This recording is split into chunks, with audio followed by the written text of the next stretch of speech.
Guys, ayun, sobrang kasi ngayong araw na to. Okay, ngayong araw November 12 guys, November 12. Isang taon na namin ni Lilo, no. Sobrang guys, sobrang alam mo yun, blessed na blessed kami. Siyempre unang-una, kung maalala nyo guys yung mga pinagdaanan namin, di ba? Hindi naman mapagkakaila na sineshare namin to sa inyo at pinapakita namin sa inyo or ako kung ano ba talaga yung nararanasan namin dito, no? Hindi lang syempre, hindi lang sa pang-araw-araw, kundi yung mga, alam mo yun, mga pinupuntahan namin, ganon. Tapos yung mga na-experience namin, na-experience ko. Alam niyo, kung babalik-balikan ko yung mga na-experience namin dati, lalong-lalo nung guys, nung kapanahunan na 2 buwan, 3 buwan pa lang kami dito ni Lilo, ay kasi sa mga hindi nakakalam guys, si Jen sumunod na lang siya sa amin nito lang eh. Pero kami talaga ni Lilo ang nauna dito guys, kami talaga, no? Kaya yung yung 1 buwan, 1 buwan okay pa kami. Kumbaga medyo siyempre excited ka pa ganon.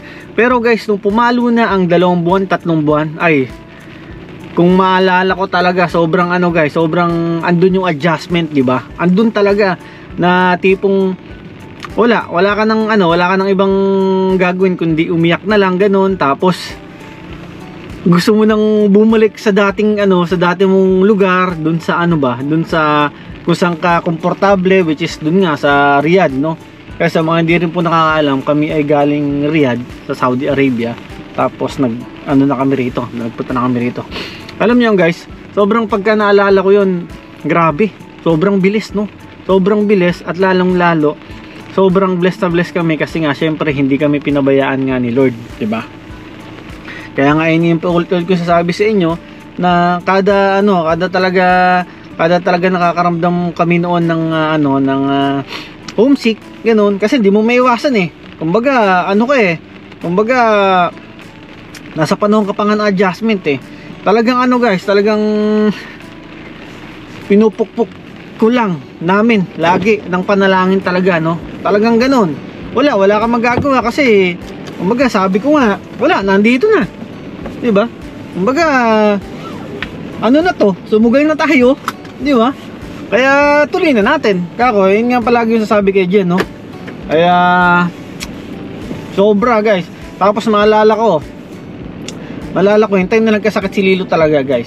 Ay, sabi ko talagang hirap na hirap ako. Kasi nga syempre, alam niyo naman na dito wala kami talagang asahan kundi ako, 'di ba? Do meron naman tayong mga nakikilala, 'di ba? Lalo sila Pastor Noel, sila Ma'am Lynn, ganon. Pero syempre ayoko naman guys ng 'di ba? Yung mangistorbo ka pa, 'di ba?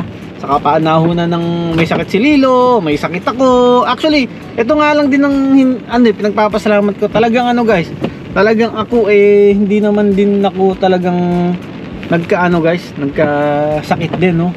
Kaya nga sabi ko guys, yun nga, sobrang laking pasasalamat natin kay Lord kasi nga syempre sa buong buong 1 taon na yun guys, hindi ako nagkasakit, 'di ba?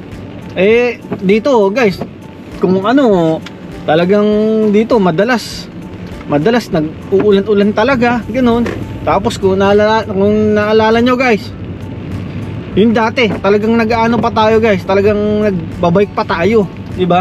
Which is kahit guys, kahit na umuulan. One time naalala ko guys, nag-i-snow. Yun, talagang susugod natin yun, no? Kaya nga yun, talagang si Lord protektado talaga tayo guys. Kaya yun din, sobrang salamat, no? Sobrang salamat talaga dun. Tsaka syempre guys, yun nga, gaya na sabi ko nung nakaraan, andito na si Jen. Kumbaga ay yung yung pinaka, hindi mo sa pinaka, kumbaga bonus na ni Lord yun. Kasi di ba Si Lord naman talagang marami pa siyang plano sa amin eh. Siyempre sa inyo din, 'di ba? Marami siyang plano sa atin. 'Di ba? Yung mga ganyan, bonus na lang 'yan, 'di ba? Bonus 'yan. Tapos yung mga yung mga nararanasan natin, 'di ba? Kumbaga, hindi mo rin talaga ini-expect na talagang yung biyaya ni Lord ay darating sa iyo, 'di ba? Kaya nga rin, syempre, salamat kay Lord kasi nga nandito na rin si Jen, 'di ba? At least kahit papaano dalawa na kaming nagtutulungan dito. Dalawa na kaming magkasama, which is yun naman talaga yung plano namin noon pa na pag kami nauna, pero yun nga, dumating siya talagang doon ako masasabi ko na okay na ako, 'di ba? Kasi nga ilang buwan ba nung dumating siya, kasi dumating kami ito November, tapos dumating siya July, no? Kaya sobrang okay na. Kaya nga dun sa mga ito nakakapanood dito, talagang guys, talagang dadaan tayo sa yung adjustment. Kaya sabi ko nga sa inyo, 2 buwan, 3 buwan, pagpalagay nating 3 months, dun yung parte ng nag-a-adjust pa ako eh. Kaya nga ito guys, sobrang laking importante nung may makakausap ka, tapos may pinaglilibangan ka dito, ganun. Kasi ako, ang libangan ko lang naman kundi cellphone lang, Facebook, ito yung pag-vlog, tapos gym, ganun. Tapos walk kami ni Lilo sa river, ganun. Lang naman ang dun ko lang talaga. At syempre napaka-importante guys, yung dasal talaga. So yun, dun ako talagang nag-adjust dun sa part na yun. Talagang sobrang hirap. Sobrang hirap pag-adjust, no? Kaya nga pagka nasa ganun kayong sitwasyon, nako, sobrang talagang pukpukin nyo lang ng dasal guys. Dasal lang talaga. Tapos napaka-importante yung napaka-importante nung talagang may nakakausap kayo, no? Tapos syempre ang isipin na lang, kasi nung time na talagang sobrang homesick ko. Ang iniisip ko lang talaga na sobrang daming nangangarap na makapunta rito. Tapos ito ko ngayon, andito kami ngayon na ito na eh. 'Di ba? Ito na. 'Di ba? Doon pa ba kami susuko, 'di ba? Hindi. Kaya nga tayo dinala ni Lord sa isang sitwasyon, kaya kami dinala ni Lord dito sa isang sitwasyon kasi may purpose siya. 'Di ba? So hindi natin masasabi sa ngayon na ito ba talaga yung plano ni Lord, ganon. Pero syempre, palagi ko nasabi sa inyo, hindi naman nagpabayani minsan si Lord, 'di ba? So kaya nga nung time na yun, talagang grabe. Kaya nga sobrang salamat. So yun guys, 1 year na. Actually ito, pauwi na nga rin tayo. At medyo Lilo kasi mag-isa lang dun sa sa bahay din, no? Tapos yun, lang tayo guys, pakatatag lang talaga. Pakatatag, yun lang, tibayan natin, 'di ba? Pero syempre hindi rin may iwasan na hanggang ngayon talagang syempre dumating tayo sa problema talaga na minsan hindi natin alam yung gagawin natin. Pero guys, tibay lang talaga, no? Pasasaan talagang kapagtatagumpayan natin lahat ng mga nangyari sa atin, 'di ba? Kaya yun guys, unang-una syempre nagpapasalamat ako dun sa mga kaibigan namin, kakilala namin na talagang nung time na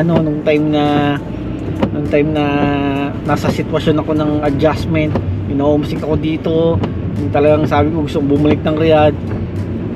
Sobrang salamat sa inyo guys. Alam ko, alam nyo sa sarili nyo kung sino-sino kayo, diba? Yung mga kaibigan namin dyan sa sa Alberta, sila Maymay, sila ano, yung family niya, sila Paulo, sila Ate Christine, tapos sila Christian, yan. Talagang ano, talagang pati yung family nila. Talagang sobrang ano, sobrang laking bagay nung pangangaral nila sa akin, no? Talagang sabi ko sa inyo guys, umiiyak ako sa kanila. Umiiyak talaga. Tapos yan, sila Ate Dayan. Tapos yung mga kamag-anak ko, yung mga tiyuhin ko na nasa ano, nasa Saskatchewan, yan. Maraming salamat sa inyo, Loy, Tita Clarice. Tapos mga nasa Calgary guys, si ano, si Ryan, yan. Talagang ano, talagang umano rin sa akin yan, si Kuya Mark. Yan. Maraming salamat sa inyo, no? Talagang ano, talagang kung wala kayo guys, baka mamaya ano na ako, umuwi na ako, bumalik na ako ng Riyadh. At syempre, yung asawa ko, syempre, yan, talagang pag nagbi-video call kami, minsan nga, one time guys, naalala ko talagang awang-awa sa akin yan. Kasi nga, iniiyakan ko talaga Pero, yan, sabi niya, tibayan lang natin. Malapit na rin akong bumalik dyan, pumunta dyan, di ba? Malapit na. Kaya nga yun, eto na. Tapos, sino pa ba? Sila Kuya Mark, yan. Tapos, syempre, yung mga ano, yung mga kapamilya natin sa Saudi, pamilya namin sa Pilipinas, yan, talagang syempre pinapalakas din nila talaga yung loob ko nung time na yun talaga. Kaya yun guys, maraming salamat sa inyo rin guys, maraming salamat sa inyo, sa mga nagko-comment dun sa mga video namin, mga nagda-drop ng message, yun, maraming salamat sa inyo. At sana si Lord na ang magbalik ng mga pagpapala sa inyo na siksik, liglig at umaapo na pagpapala, no? Kaya yun guys, ito actually kaka-gym lang natin. Ito, pauwi na rin tayo, no? Ito, madilim na nga guys, tignan nyo, 4:42 guys, madilim na. Ay, naalala ko nung time na summer yun, talagang alas 10 maliwanag pa talaga. Ngayon wala na, madilim mo. Tignan mo, 4:40, madilim na guys. Kaya yun guys, maraming salamat ulit. Ingat kayo lahat. Happy 1st anniversary sa atin. God bless you all.